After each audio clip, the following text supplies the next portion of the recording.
It was just past midnight when Daniel heard it, a soft, strange cry outside his house. The wind had been howling for hours, pushing against the windows of his small wooden farmhouse on the edge of the forest.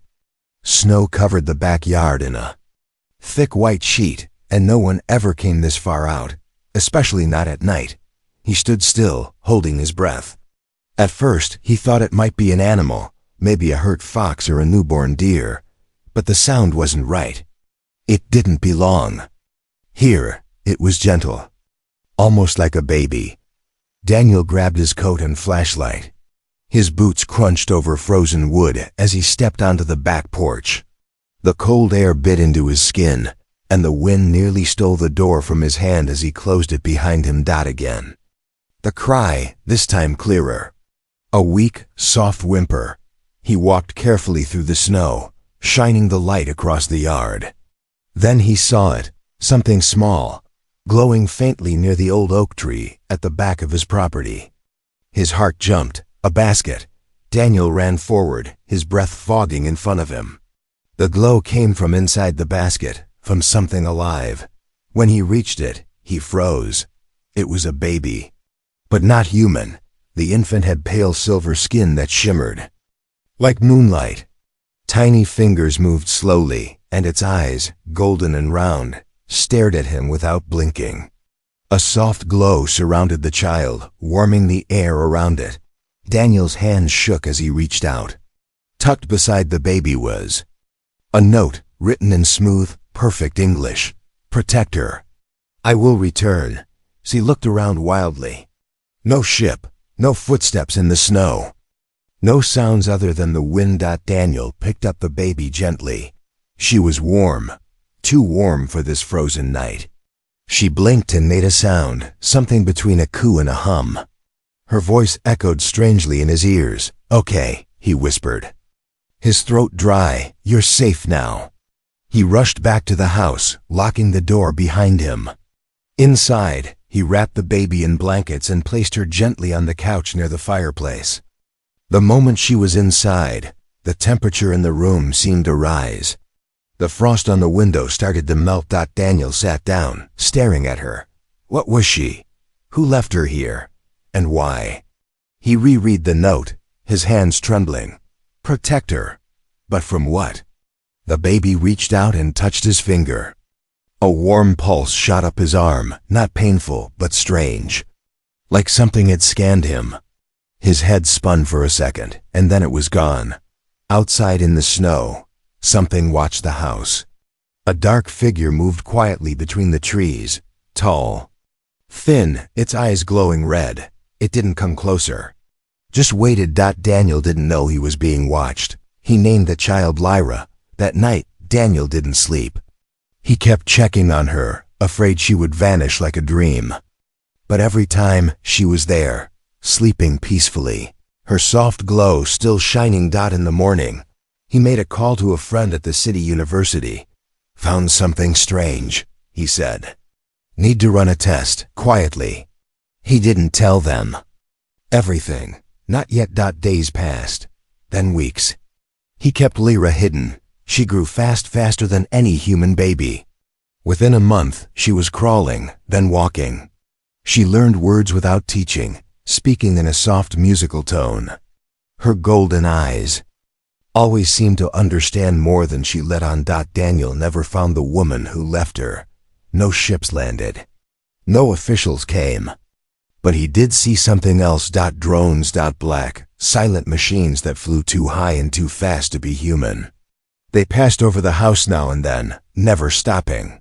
But Lyra would cry every time they came, and her skin would glow brighter. One night, as Daniel put her to bed, Lyra touched his cheek. They're looking for me, she said. Daniel froze. Who? She didn't answer. She just stared at him.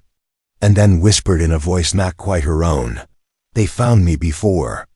Don't let them take me again. Daniel didn't understand. But his heart ached at her words. He made a promise that night. Whatever she was, whoever wanted her, they would have to go through him first. Later that night, as snow fell again, Daniel heard something strange from the living room. He walked in quietly, The fireplace was off, but the room was still warm. And on the wall, glowing softly, were 3 words. She's not safe. Daniel's blood ran cold. Someone or something was coming, and Lyra wasn't just a child. Was something far greater or far more dangerous than he ever imagined. It was the middle of summer, but fog covered the farm like a ghost's breath. Daniel stood on his porch, gripping a cup of coffee that had long gone cold. The sky was gray, the trees looked like shadows, and the barn was barely visible. Lyra, now almost 5 years old, played inside, humming a tune that didn't belong to this world. She never got cold. She never got sick. She could read entire books after glancing at the pages once. Daniel had stopped asking how. He hadn't seen another human in months. He stayed off the grid, no calls, no internet, no visits. He built electric fences around his land. But deep inside, he knew none of it would matter. Because something else had started happening. Every night, the fog came. And with it, someone. Watch. It started 2 weeks ago. At first, he thought it was just his mind playing tricks. He'd look out the window and see a shape in the fog, tall, still, staring. But when he'd go outside, there was nothing. Then came the burned marks, strange. Symbols appeared on the barn wall. Glowing lines carved into the wood, like lightning had kissed it. They pulsed when Lyra got close. She said nothing about them, just stared with wide golden eyes, silent and cold. Tonight, it was worse. Daniel stood at the kitchen window, watching the fog roll in like a slow wave. It didn't touch the trees. It came only to his land. Then, there, by the edge of the forest, she stood that tall, wrapped in a long cloak that moved like smoke, her skin glowing slightly in the dark. Her face was hidden, but he could see 2 piercing eyes. Not golden, not human. She didn't move, she didn't wave. She just watched. Daniel's skin prickled. He grabbed the old hunting rifle from behind the door and stepped outside. The air was too still. Even the wind was gone. He took a few steps forward. "Who are you?" He called out. No answer. The woman turned slowly and walked into the fog, vanishing like she was never there. Daniel stood frozen. Then behind him, "A whisper." "I saw her," Lyra said, standing barefoot on the porch. Daniel turned.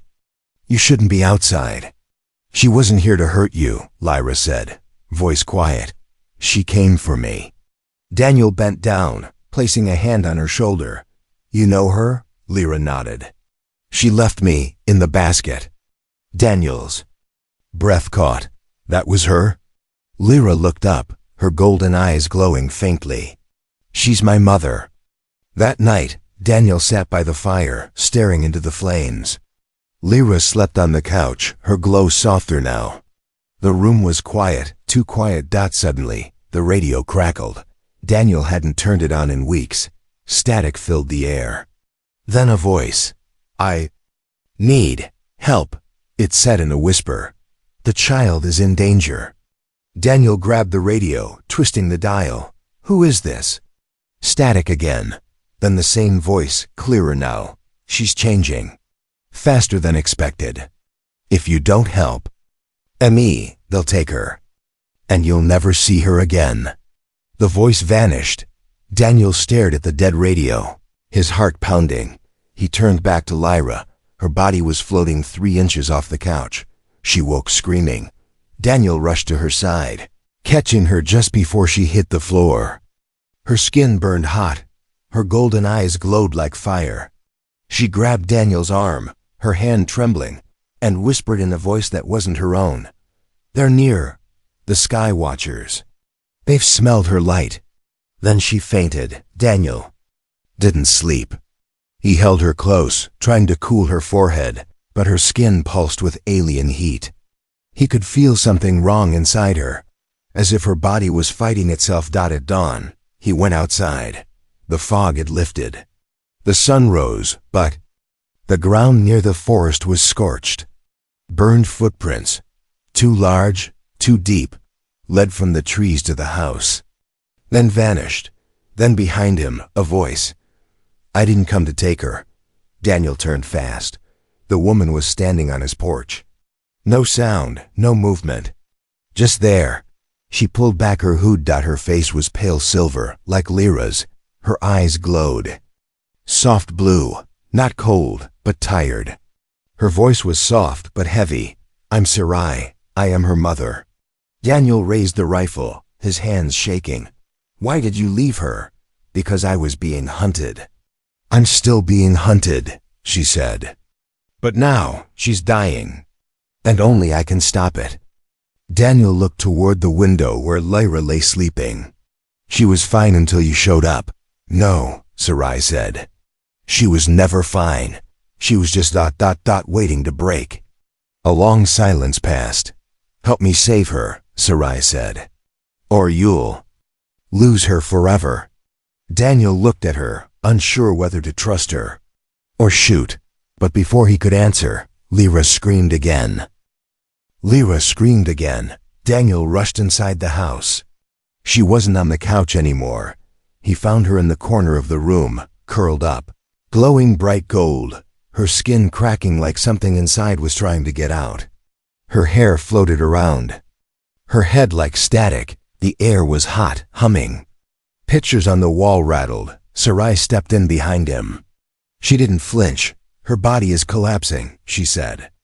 "The human part is trying to keep up, but the alien part, it's too strong now." Daniel stared at her. "You said she was dying." "I said she's breaking," Sarai corrected, kneeling by Lyra. "She was never meant to grow here. Not without help. I had no choice but to leave her. They were chasing me. I thought she'd be safer on this planet." Daniel's fists tightened. "You dumped a baby in my backyard." Sarai looked up. "I chose you." Daniel blinked. "What?" "You." "We're already being watched," she said. "By them, by others. But you lived off-grid. You had no record, no debt, no ties to the cities. You were perfect, you were kind. And I needed someone kind." Daniel didn't know what to say. Sarai placed her palm on Lyra's chest. The glow softened. Lyra's breathing slowed. She didn't wake up, but her body relaxed. Daniel watched in silence. Finally, he asked, "What is she?" Sarai stood up. "A hybrid. Your species and mine." Daniel's heart skipped. "That's not possible." "I didn't say she came from you. I said she came from your kind." Daniel stared at Lyra. "Then why is she so different?" "Because I didn't just use human DNA. I used something rare, something ancient. A gene buried deep in your bloodline. She's the first of her kind. Half human, half Valari." Daniel had never heard that word before. "Is that who's chasing you?" he asked. "These ... Valari?" "No," Sarai whispered. "The ones hunting us are the harvesters." Daniel turned toward her. "Who are they?" "Scavengers of power," Sarai said, voice bitter. "They take anything rare, mines, weapons, children like Lyra. When they sensed what she was, even before she was born, they marked her. I ran, I hid her. I thought Earth was quiet enough, but they never gave up." Daniel looked outside. The wind had started again. A shadow moved beyond the trees, fast, low, crawling. "I think they're already here," he said. Sarai nodded. "We have one chance, my ship." "You have a ship?" Daniel asked, surprised. "Hidden. Under the riverbed. 15 miles. North. It's old, but it can take us off this planet. Somewhere Lyra can stabilize." Daniel hesitated. "She calls me Dad." Sarai looked away. "I never thought she would live long enough to speak." That made his heart ache. "I don't trust you," Daniel said. "I don't ask you to," she answered. "But if you care about her, you'll come." They packed quickly. Sarai lifted Lyra into her arms. Her skin still shimmered, but the glow was fading, not a good sign. Daniel grabbed his tools, his backpack, some water, and his old hunting knife. The sun was low when they left. They moved through the forest on foot, avoiding roads, staying low. At one point, Siri stopped suddenly and pushed Daniel behind a rock. He didn't hear anything at first. Then, a sharp buzzing in the sky. A drone, sleek, black, silent. It hovered above the trees, scanning with a red beam. Sarai whispered, "Don't move." Lyra twitched in her arms, glowing slightly. The drone's light flared, and then shot. Toward them, Sarai screamed, "Run!" They dashed through the forest, branches slashing at Daniel's face. Behind them, the trees exploded in sparks. The drone fired again and again, missing by inches. Daniel grabbed a fallen branch and smashed the drone as it zipped too close. It tumbled, hit a tree, and exploded. They didn't stop running. By nightfall, they reached the river. Serai dropped to her knees and placed Lyra gently on the grass. She pressed her hand to the ground, whispering in a strange language. A pulse of light flashed across the riverbed. The earth opened. A sleek silver ship, buried under layers of mud and stone, rose from the ground like an ancient beast. It hissed, groaned, then powered up, soft lights blinking. Daniel stepped forward in awe. This was under here the whole time? Sarai carried Lyra into the ship. Daniel followed. Inside, it was strangely warm. Smooth walls, floating lights. The ship felt alive. Sarai placed Lyra into a glowing pod. The light inside matched Lyra's skin. Slowly, her breathing evened. Then, warning alarms screamed through the ship.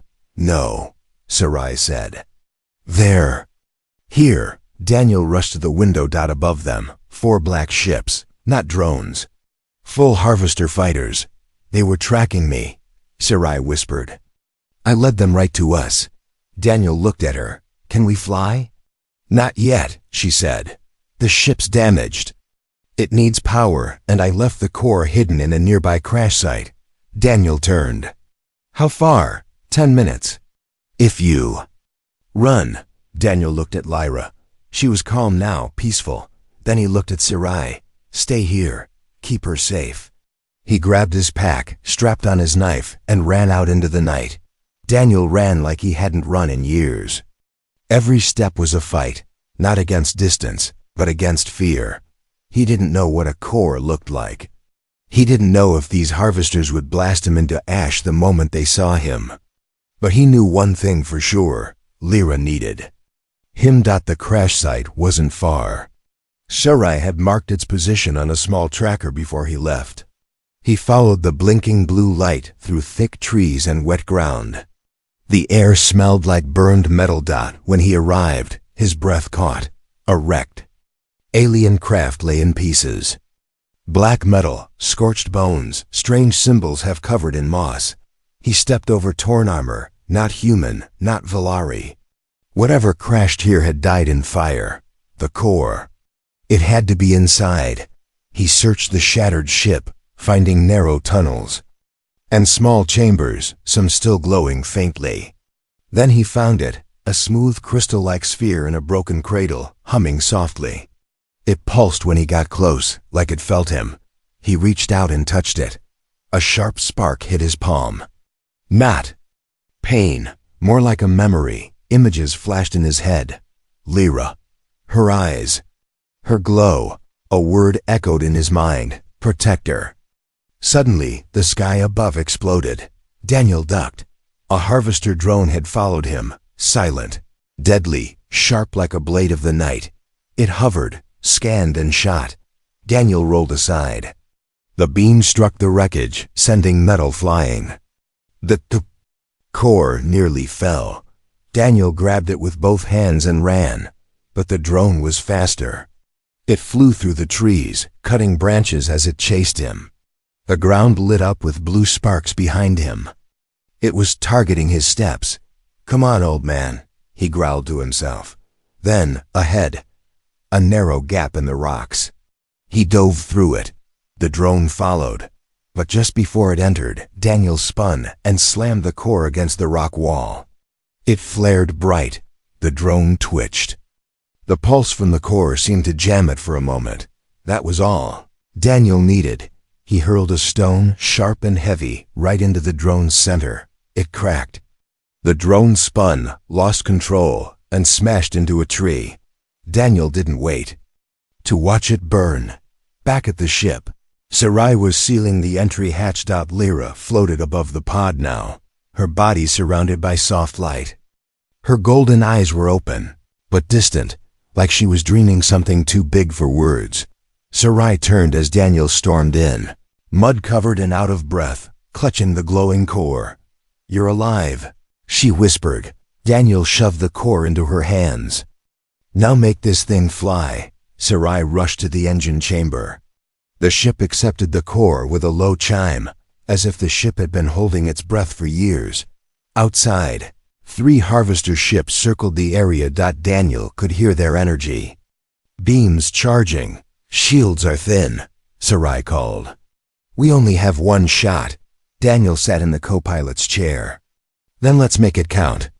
The ship lifted off slowly, groaning under stress. Its systems were waking up one by one. Lights blinking, walls shifting, chairs locking into place. Then, silence. A voice spoke from nowhere. Calm, deep. "Valari signal confirmed. Hybrid detected. Course initiated." The ship launched upward. Harvester. Fighters chased them instantly. They shot green streaks of plasma. One blast scraped the left side, shaking the ship. Sparks flew inside the cockpit. Daniel gripped the seat tightly. "You said this thing was old." "She's alive now," Sarai sighed. "Let her remember what she was," the ship responded. Engines roared, but they didn't sound like engines. They sang, a soft, eerie melody, like 1,000 voices humming in unison. The ship twisted sharply, dived, rolled, and shot upward. Faster than Daniel believed possible. The stars stretched. Space bent. Then everything stopped. Stillness. No gravity. No sound. They were in deep space now, outside Earth's system. Daniel looked through the glass. "Did we make it?" "No," Sarai said, staring at the navigation screen. "We didn't fly away. We were pulled." Daniel followed her gaze. The ship wasn't in space anymore. It was docked, inside a huge station. Giant walls of metal and stone floated around them. Symbols glowed in every corner. It wasn't harvester tech. It was VLARI. Daniel stepped out slowly, holding his breath. The air was breathable. The ship's ramp lowered. Lyra walked out, on her own feet, her skin glowing softly, her eyes calm and powerful. No fear. Just silence.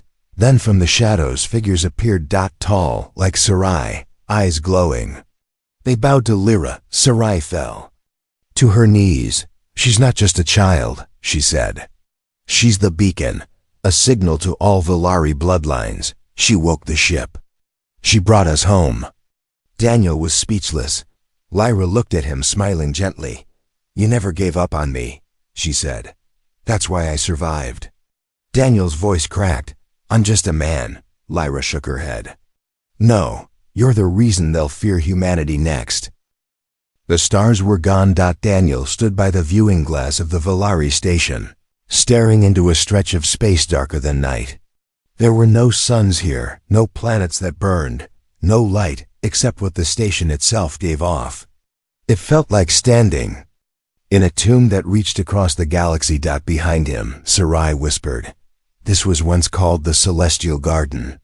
Daniel turned, confused. "Garden? Of what?" Sarai's face was pale, her voice distant. "Worlds.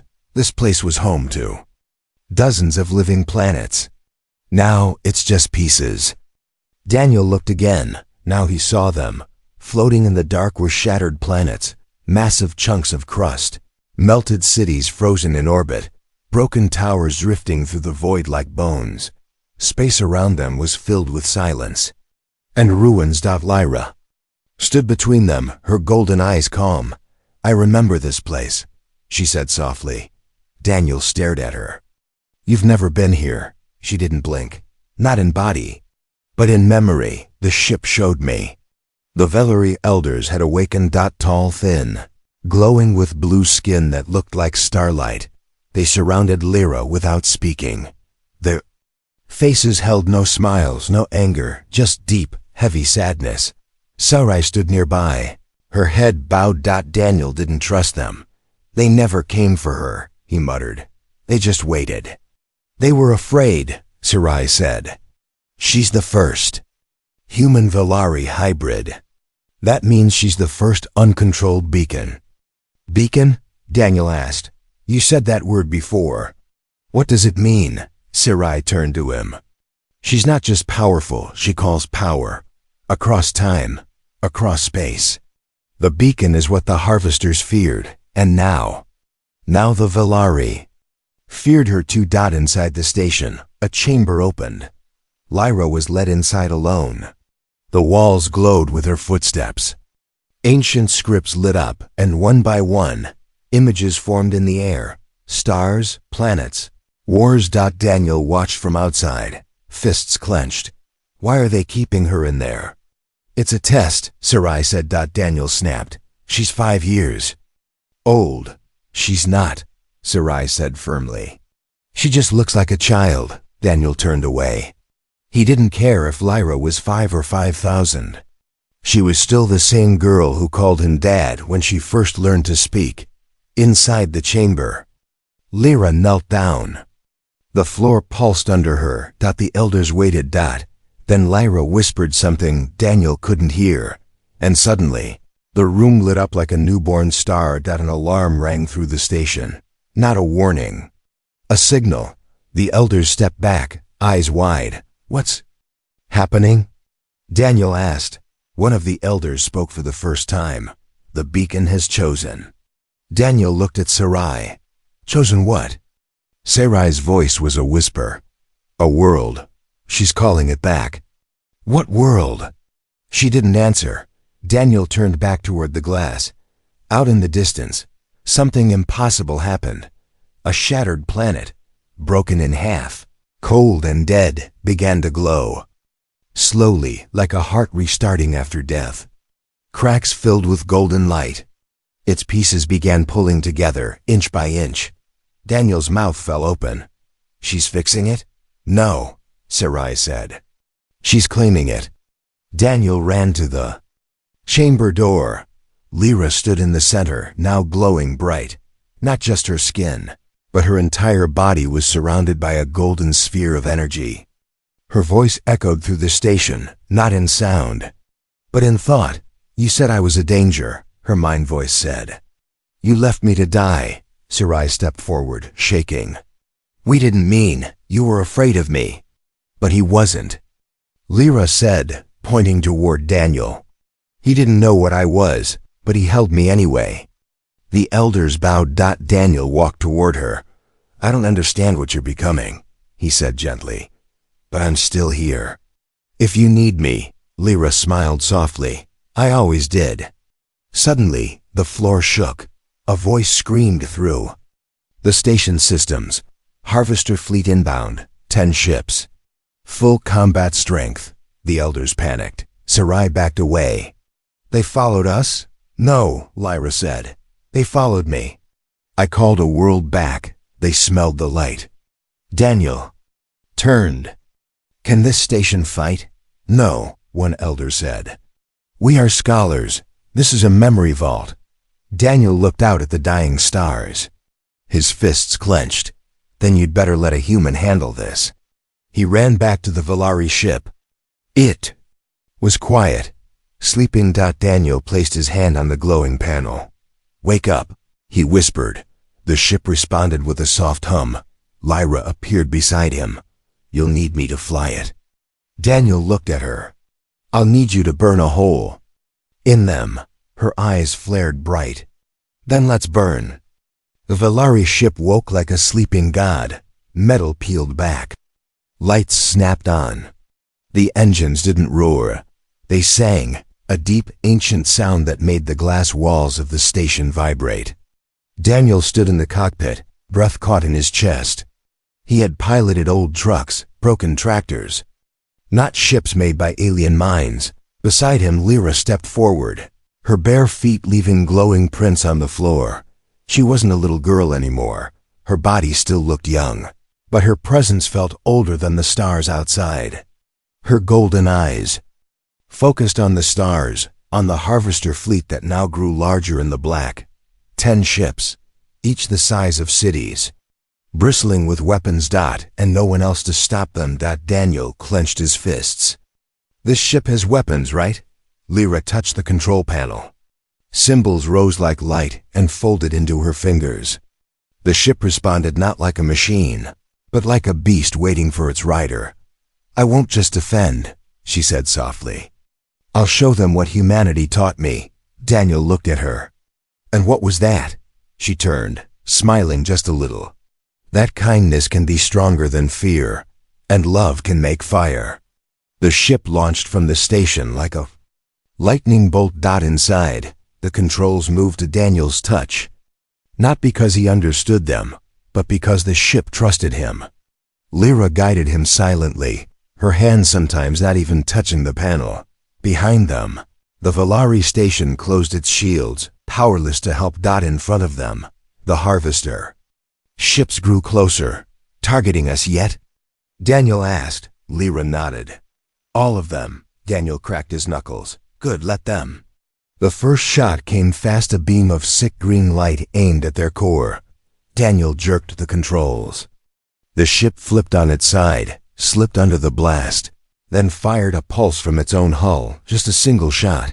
One harvester fighter exploded instantly. Daniel blinked. That was easy. Lyra shook her head. They don't understand this ship yet, but they will. 5 more fighters broke from the larger ships, closing in fast. Missiles locked on.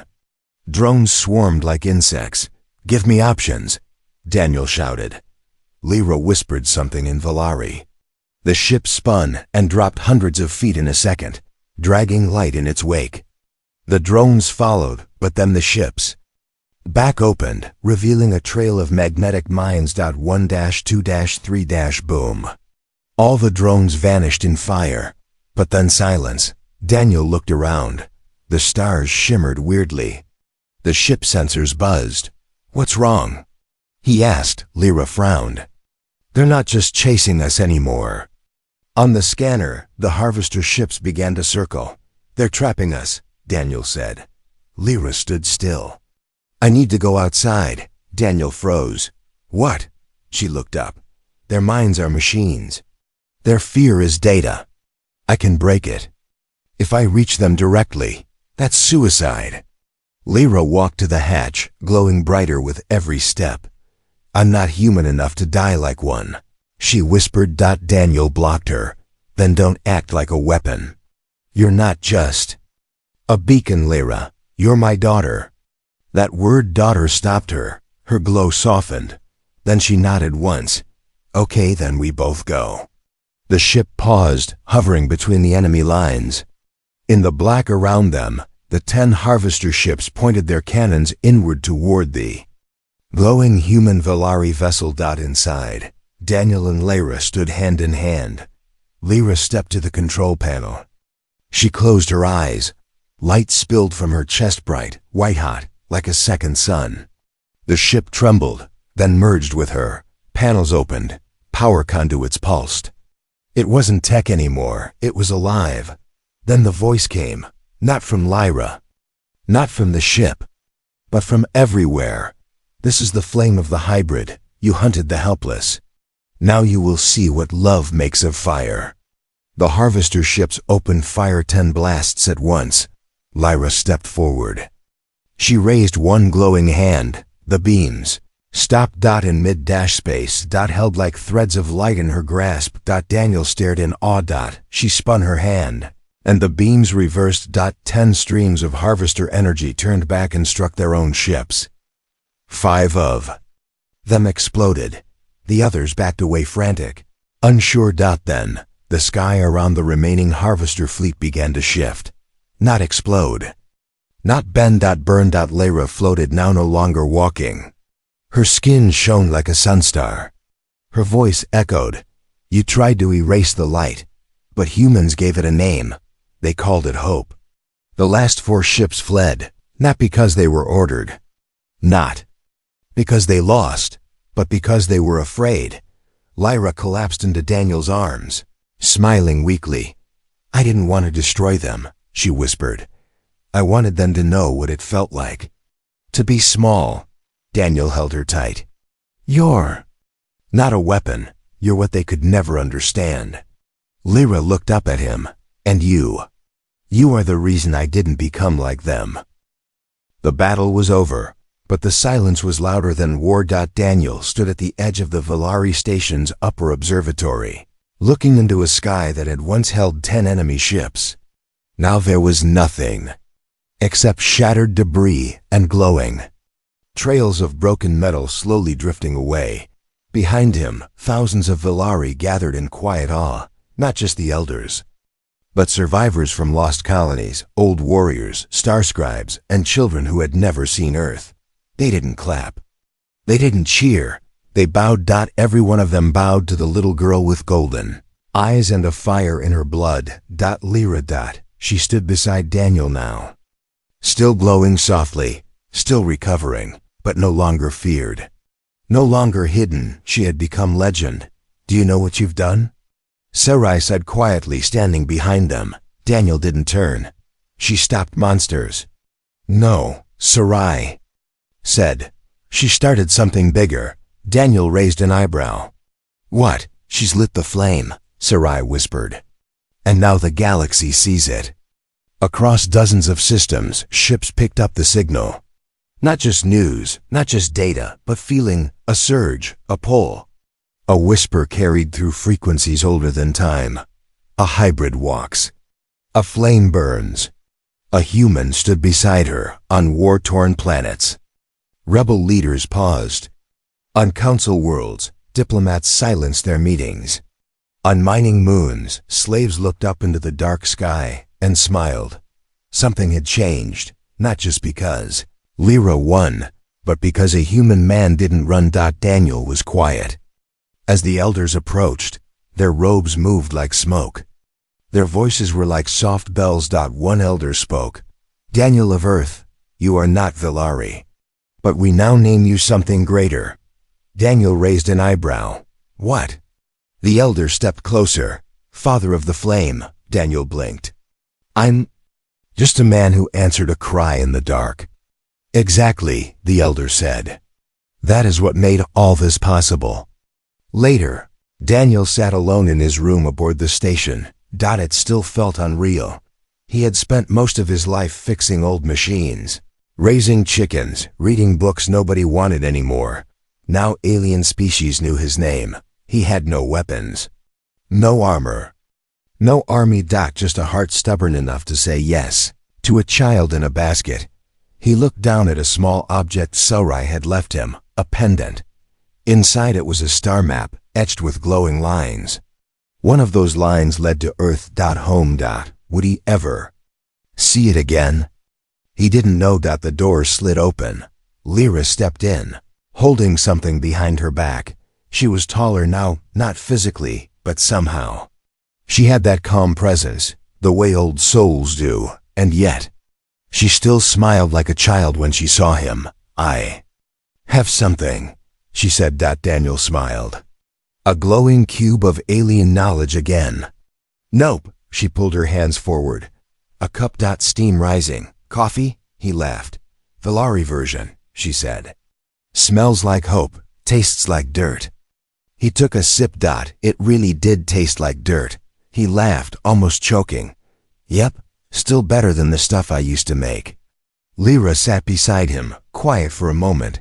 Then she said, Do you miss Earth? Daniel looked out the window. Sometimes. The trees, rain, silence. She nodded. Would you go back? He looked at her. Do you want to go? She shook her head. Earth is my beginning, but not my ending. Daniel studied her face. She was glowing again, just a little. You've changed, he said. I'm still your daughter, she whispered. Daniel smiled. Then wherever you go, that's where I'll be. Suddenly, alarms echoed softly, not danger, but an incoming transmission. Sarai entered quickly. "We have a request from a world at the edge of harvester space. They're under attack." Lyra stood. Daniel looked at her. "What do we do?" Lyra didn't answer with words.